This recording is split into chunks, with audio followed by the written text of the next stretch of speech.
Welcome, welcome, welcome. This is Edna White, your host of Keeping It Real on Purpose. And today we're so glad to have in this part of the series, we're having those aha moments with some people that want to share the story with our audience. So, guys, get ready for this because we have someone here that I really like her name, and I want her to share where this comes from because the origin of her name it seems like it's going to be great. So you know me and names, guys. So we're ready to hear from none other who is I want to say cancer coach. I like that, right? Yeah. Love it, love it, love it. And her name is Casey Kang Head. Welcome to the show. Well, thank you so much, Edna, for having me. I appreciate it from the bottom of my heart to be here with you today. And the Awesome. origin. Yeah, You want me to awesome. dive into the origin? Yeah, so tell me the origin of your name. That's what I want to know. Yeah. So if, my first name, Casey, depending on who you ask in my family, either my dad or my mother, they both named me at the same Uh-huh. time. It both Okay. came from them. Um, both of them. Um, from what my mother tells me, it was based off a soap opera character at the time. And then my dad was, Really? yeah, and then my dad said something with because of the book Casey at the Bat, and I was like, Right. okay, well, Okay. you were mutually agreed on it at the time. Okay. Okay. All right. And is Kang a last name or It a is. middle name? No, it's so that's my maiden name, Okay. which is my dad is Asian, and so Okay. he's Japanese. And so Nice. yeah, so actually my last name and his last name is different than my grandmother's, which I don't really know what happened.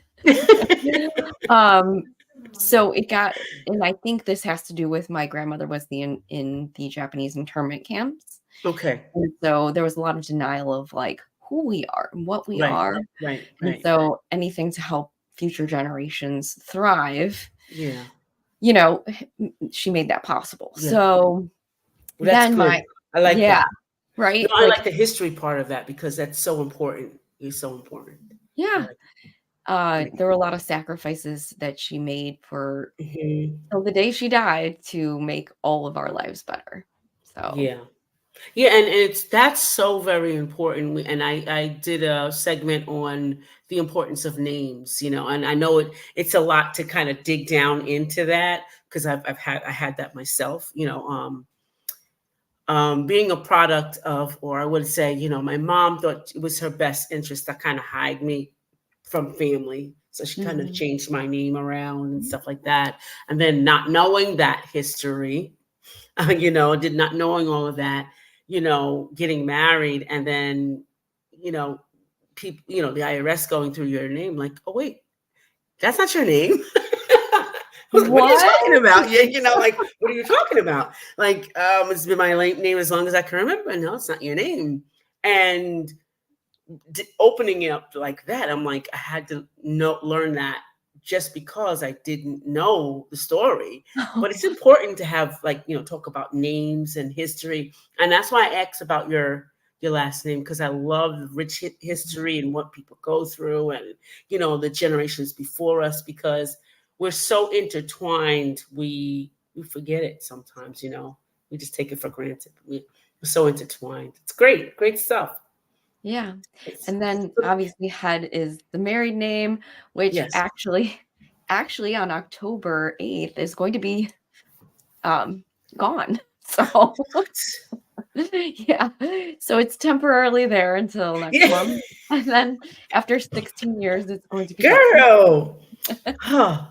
Yeah. Okay. That's another subject. Yeah, for another day. Another day. So tell us what you do in accordance. I know you're here to tell the aha moment because I just did an aha moment from learning from you about your history. So I had an aha moment.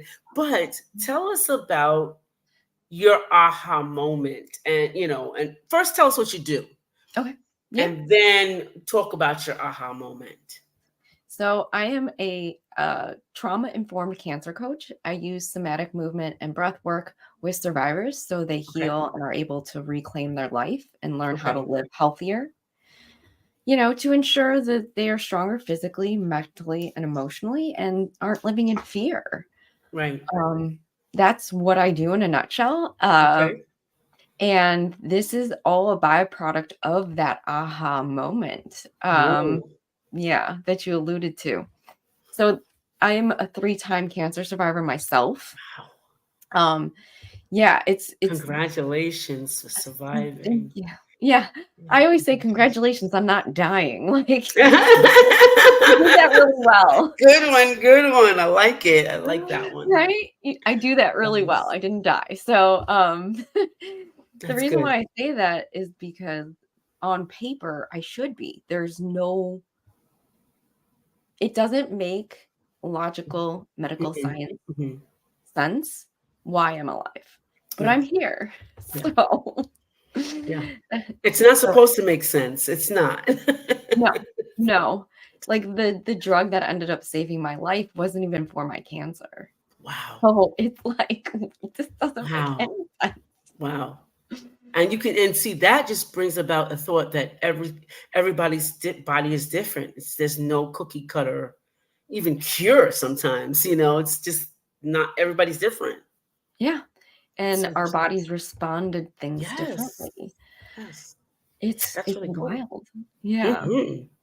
So the long story short of my journey was like 5 years. And as a result of not dying, I was basically told, like, oh, yeah, you can go live life. And I was like, okay, but do you realize, like, I've literally just been trying not to die for 5 years? How do I do that? Right? Yeah. How do I actually go live again? Oof. Because I just think every day this cancer is going to come back and I'm going to die. Yeah. Oof. That's Which, heavy. right? Yeah. Like, Heavy. yeah, I did. There was a very weird period of time where I like literally wore the same clothing every day because I was like, I don't want to Right. jinx it. Right. Right. Right. Right. Right. That's a good one. That is good. How do you live after living to die? Wow, that's like, whew. I don't Right? know. That's heavy. That's Yeah. heavy. It's heavy. It's not, it's like when I really think about it, it blows my Hmm. mind that I actually went through it because Right. Right. does.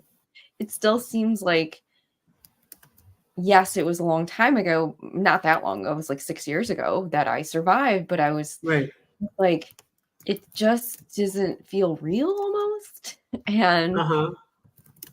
so, you know, I asked my medical team, I go, okay, but how do I do that? Like, how do I rebuild my life? Right. And Yeah. maybe this is what was a very naive thought at the time, Hmm. but I literally was like, oh, why wouldn't they have resources? Why wouldn't they help me? Why wouldn't they Right. know what to do? Hmm. And what I realized is they're really good at curing cancer and Yeah. getting them into remission and all these states, but they really have no clue about life afterward, Right. physically, mentally, and emotionally recovering from that. And so I failed. I had Oh. basically a nervous breakdown. Um, the stress, the overwhelm, like, to be really honest, like, Hmm. after that journey of 5 years, I literally was like, wished I had died at certain Right. because it was Yeah. just so overwhelming to go back and live. Wow. And I Wow. wasn't expecting that. Hmm. I had spoken to all these survivors and all they kept saying was like, "Wait till you're done. It's gonna be great. It's gonna be great." And so I just was like, "I'm done. It's not great." No. Yeah. Yeah. So, We all hear those stories, and you're giving us some real insight, because I haven't had have the introduction of it might be cancer mm, thing, twice. And it wasn't, after tests, and it feels different. I know it feels different for you, because you're living through it. And I see other, women and men kind of go through it. I'm like, whew, it's all heavy. It starts the moment they say it, right? The heaviness starts the moment they say it's a possibility, right? 100%. Like even that planting that small little tiny seed Yeah. psychologically messes with you. Yes. Yes. And it's heavy. It's so heavy. I don't think we know the severity of it, I don't think we do. And you being the specialist or expert that you are, it needs to be talked about more. Like after the survivor, like after you survive it, now what? Like, Mhm. like you said, you lived waiting to die, and now it's over. Now what? How do you transition, or what what um what would you say to that's the first step in transitioning from that? Is that you can't do it alone. Oh, You really can't. that's good. You That's need good. you need community, you need people that understand you Hmm. because I didn't have that, or at least I felt like I didn't, and Hmm. I blamed myself, I shamed myself even more, thinking Yeah, like something was inherently wrong with me yeah, because like all these women that had gone through it were like, life is great. And I'm like, clearly it's something's wrong with me. yeah, yeah. Um, and realizing like you need people around you that you don't need to explain things to, that you can just be in a room or on a Zoom and they just get you. Hmm. And that community really can transform your outcomes as a Yeah, result. yeah. Um, so that would be like my biggest takeaway is like you can't do it alone. Hmm. And from what you're saying to me now, I'm hearing from you that also you have to have somebody who's understanding, and or no, not understanding, maybe empathetic, Yes. because we may not understand all of the trauma.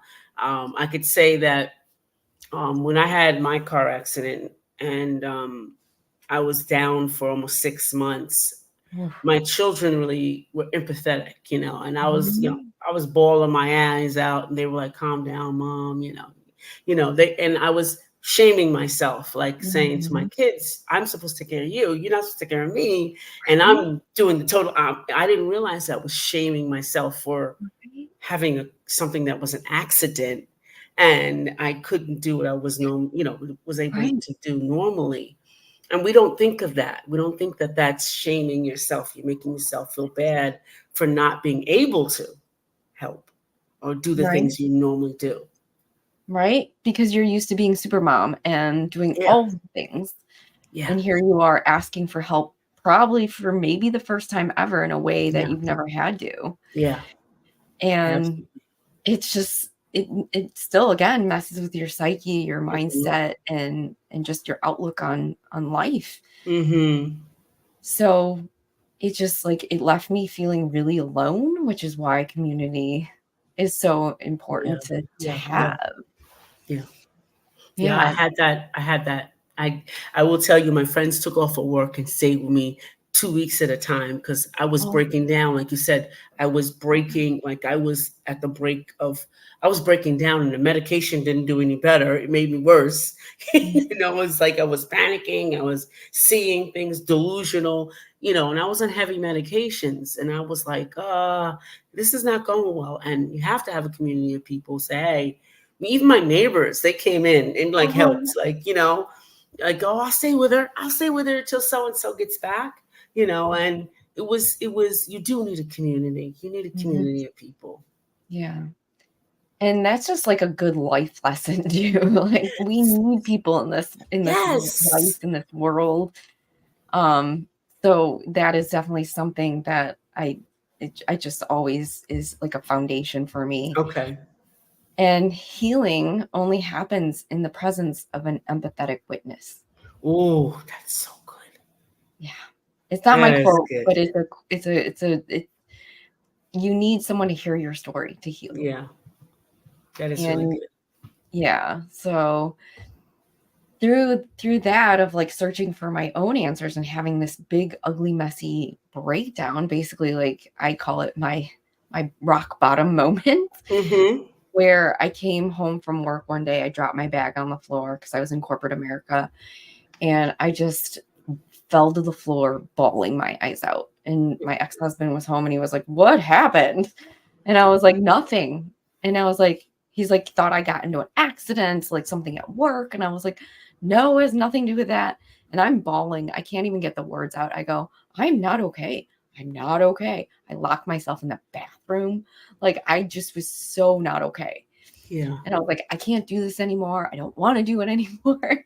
Like, and he was just like, what's going on?" Yeah. He didn't know what to say or do, right? Right. He was Yeah. just so, "I thought you were okay and you're not." Like, because it was the first time I admitted to anyone that I was not okay. Yeah. Yeah. So he ended up like calling my dad and his mom over because he was like, "I don't know what to do." Yeah. Right? Like, "I don't know what's going on. I don't know how to Hmm. help her."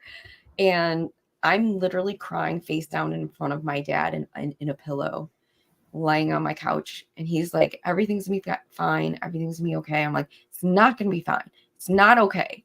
I'm like, "I'm literally telling all of you it's not okay." Yes. Yes. And they're out of habit, they reassure you it's gonna be okay. Yeah. Right? Out of I was habit. like, because in my mind, I was like, my medical team can't help me. How is this going to be okay? Yeah. Like, they have no answers. How is this gonna be Yes. okay? Yes. And isn't it better that they have no answers and just there for you than to tell you it's okay? Because it kind of infuriates you. Yeah. Yeah. Because you're just like, it's like mental Yeah, I thought gymnastics. you knew me better than that. I Right. thought you knew me better. Right. So it was like in that moment that I'm laying face down on a pillow, I was like, "I'm gonna have to put your big girl pants on and figure this out." Hmm. And so I got up the next day, much to what everyone thought I shouldn't do. I went to work. I don't think I worked an ounce that day. Not gonna lie. Um, and I just sat down and I put together what I needed to do, what I thought I needed to do to get myself to a better place. Hmm. Um, physically, mentally, emotionally, because I was so in such a bad Hmm. place. Hmm. And I was like, "No one's gonna save you. You have to do it on your own. Yeah, You gotta figure it out." that's what I said. No one's gonna save you. Right? Like I was like, "You're gonna die if you don't. You're Mm-mm. literally gonna die." And Yes. so in that moment, I committed to like everything. I was like, "You're physically gonna figure it out. You're mentally and emotionally gonna figure it out. You don't have a choice." So I like put together this weird, very imperfect plan that honestly, like, I don't even know what I was thinking at the time, but I needed something to like start with. And I Uh-huh. and I just dove in and I started to do everything on this list. And some of it, yes, was a waste of time and not helpful. Hmm. But a lot of what I was doing really did help. I started then researching and talking to experts. I dove into like really intensive therapy. Okay. I went on a healing retreat that honestly, like I couldn't afford at the time because it Yeah. was expensive.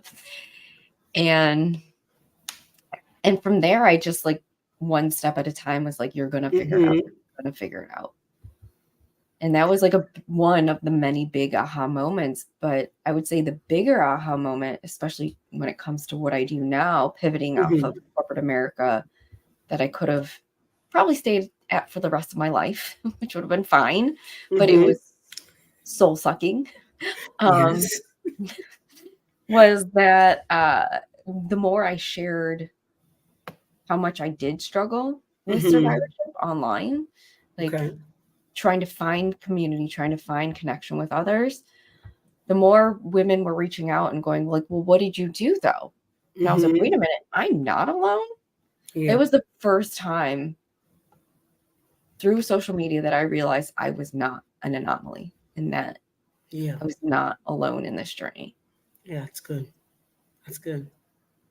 Yeah. Isn't it I guess it's almost like you feel like, your shoulders are down and all of a sudden you know that you find out other people are there, you know, other people have gone through this, who've gotten to the other side, right? You've gotten to the other side, and then you feel like they're lifting you up, and you feel almost like I have a backbone. Like, wow, you know, Yeah. you feel like you can stand erect because you know I could just tell you before cell phones were invented, I was down like this all the time. Right. You know, it was shame. It was like the heavy backpack on my back. Mhm. I was weighed down a lot, and I didn't realize it for years. Mhm. And people were always telling me, "Why are you always looking down?" Never noticed it. Never noticed it until I Wow. started unpacking, like you said. You know, investing in myself. You know, getting therapy. You know, get going to these retreats. Doing Mhm. these conferences and literally doing the inner work that really Yes. is necessary. It was helpful, you know, and I don't want to be a warrior anymore. I just want to be Edna. Right? Like we wear all these badges, like they're Yes, armor, but yes. they're not really helping us. No, they're killing us. They're killing Yeah. us. I wore the strong woman badge, and going through all of that with the car accident, and just my aha moment with you right now. I didn't realize my ex-husband literally said he couldn't deal with me because I was broken up. He couldn't deal with me. Oh, And he pulled out. He literally got in his car the day that they were bringing me home because there's nothing else they could do for me. And I was in the hospital too long. They didn't want me to get sepsis. So they brought me home. And literally, he pulled his car out, packed his bags, and left me. And the neighbors kind of came over to help me get into the house because I couldn't walk. And the way my house was built, it was like winding stairs up to my bedroom. It was like a whole big thing. Fire department guys came to help me get in, but he oh pulled out. It was just the saddest thing that I've ever felt in my entire life. my, right? To not have anyone to have any empathy. And here are people coming down from down the block, Mhm. across the street. They go get a fireman friend of theirs, with a gurney to get me in, all of this stuff. And Mhm. here is somebody that I connected with and was supposed to be my partner, and packs his bags and he pulls off. Right. I thought that was the most hurtful thing. I don't know if I think I didn't have enough time to break down because I was loaded with drugs, number one, and I was Mhm. trying to heal. So I didn't have time to, deal with that until after I healed. And then it hit me like you, like a ton of bricks. It hit me like, Mhm. whoa. And I'm in meltdown mode. And it's several years, literally several years afterwards. Yeah. I'm starting to walk again, and then all of a sudden I'm like, what the heck am I crying for? Like, what's going on? Mhm. I'm thinking I have a mental breakdown, but it happens, Yeah. and it's that now what thing. It's that now what. Right? Like you're just it feels like a lot like that. Like you're in a car accident, you're just mitigating the disaster. You're trying to like Yes. just get through it. Then you get through it and you're like all this stuff starts bubbling to the surface and you're like, Yes. where is this even? Where was this at? Like what's happening? It's true. Where the hell did it come from? But Right? it was there all the time. It's just Mhm. that I don't know if we were busy or there was other circumstances, that kind of, I know my situation was definitely for me was the drugs that I was on because I had Mm. several broken bones everywhere. So it was Oh, definitely that. And then it was concentrating on starting to walk again because I couldn't mhm. walk. So I had to start all over again, and learning to do that. So I was totally focused on I have to walk. So it wasn't no time to kind of Mhm. think about this life altering situation that just happened. Like, Right. it wasn't time for that. And now that in talking to you, I didn't know that I can hold you back. Though that moment there, Mhm. that whole moment right there. You just gave me an aha moment. That whole moment right there is Yeah. something I needed to have addressed. Thank you for that.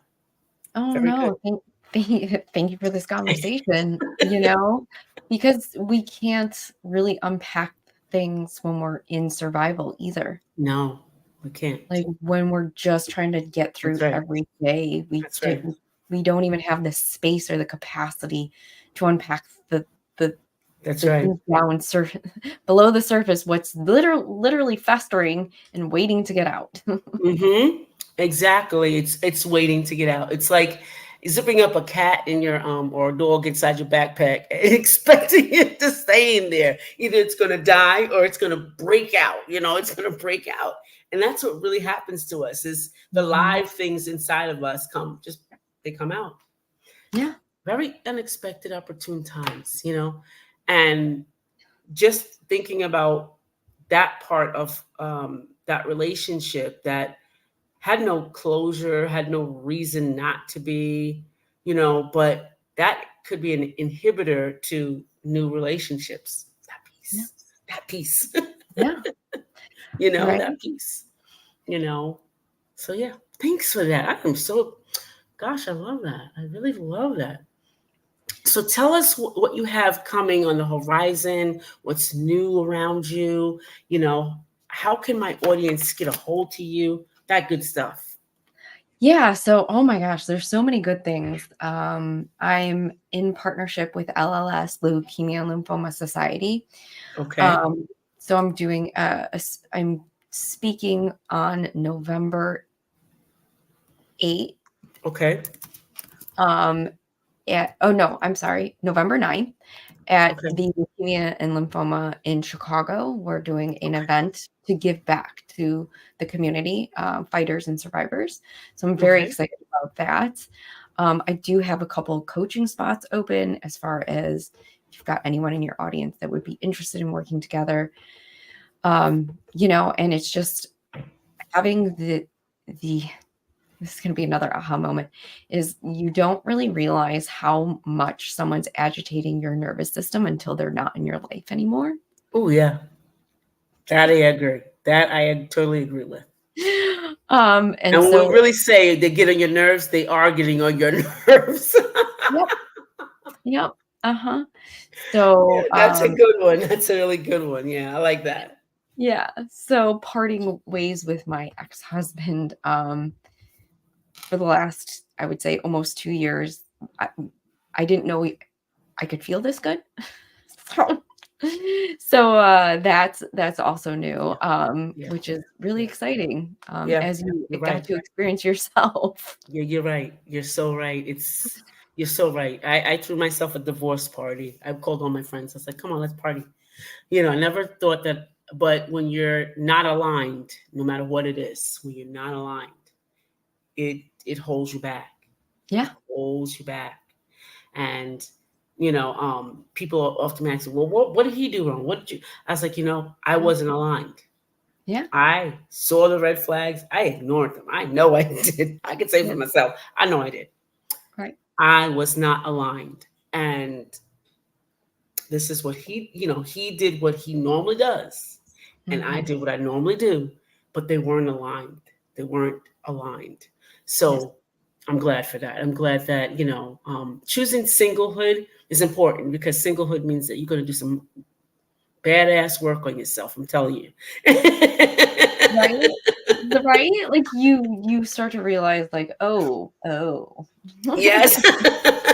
You're going to do some badass work. And I'm not talking about faceless or anything. I'm talking about inner work. You're going to just be doing like, oh, I could take care of myself. Oh, I could do that. Oh, I could. It opens up this whole thing.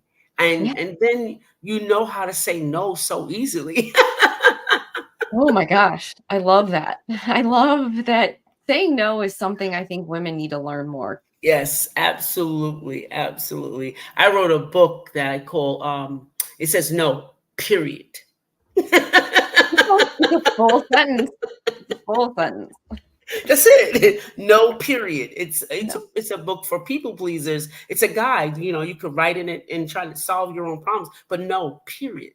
Period. Yeah. That's it. It doesn't no commas, no explanations, no nothing. Nope. Just period. Right. When I learned that, I was like, oh my God, I didn't know you could even say no. You had the power. Right. I was like, oh, this is gonna. Wow. That's good I stuff. remember the first time I said no to something and it was like, ooh, that feels icky. Yeah. Someone told me, and I said no with a period, right? And he said to me, I don't think I like the short answers. I said, what do you mean? Well, you're not going to tell me why? I was like, no. It's just no. I don't No. have to explain why I'm not going to do something. No, which is great. That's It's a great thing. yeah. It's a great thing. It's freedom when you're just like, no. It is. It is. It's the first step of learning that we have free will and we have choice. Uh-huh. Yes. We have choice. Yeah. Because I think we're not taught choice. Like even when as a child, my mom would ask me, what are you going to do for a career? And I was like, I don't know, but I know one thing, I'm not working. So she's what? I said, if working is what you do, you go all day, you don't see us. Come home, you have to sleep. If working is that, I don't want to do it. I don't want to do that. Yeah. Don't want to do it. And she'll tell you now, this is the one that told me she don't want to work. I don't. And I'm not. I am doing something I love to do. And it's working very well, So It's amazing. Yeah. It's amazing. we've been told that. Girls have been told that. Young boys even. Oh, you're going to be a fireman, a cop, or what. They design your life and you're so out of line that it's like when you get maybe 50 in your 60s, like I wasn't happy the whole time. Then you start riding a horse or something. Like, this is what I want to do forever. This is what I would start playing music. This is what I want to do forever. You say, where was this all the time in my life? Because we're kind of tricked out of the choice, even to entrepreneurship, right? We're told it's hard. Or it's not safe. Yeah. And we're told that so we can continue in a corporate job, in a government job, in the retail field. We were told that to stay away from. But how do you think all of those businesses started? Right? Hello. Right? I completely agree with you. There's a lot of problems that still need to be solved. And if we're not gearing or at least introducing the idea to children, those problems are never going to get solved. No, never. So this has been really enlightening for me. Oh my God. I hope to have you back. I love this conversation and I hope to have you back. I know that my audience has gotten some nuggets of wisdom today and been given some direction. But we must say goodbye because we can't have this on all day because, girl, don't you know? We can keep it real all day. This is your host, Edna White, and my esteemed guest, Casey Kang Head. And we're saying goodbye for now.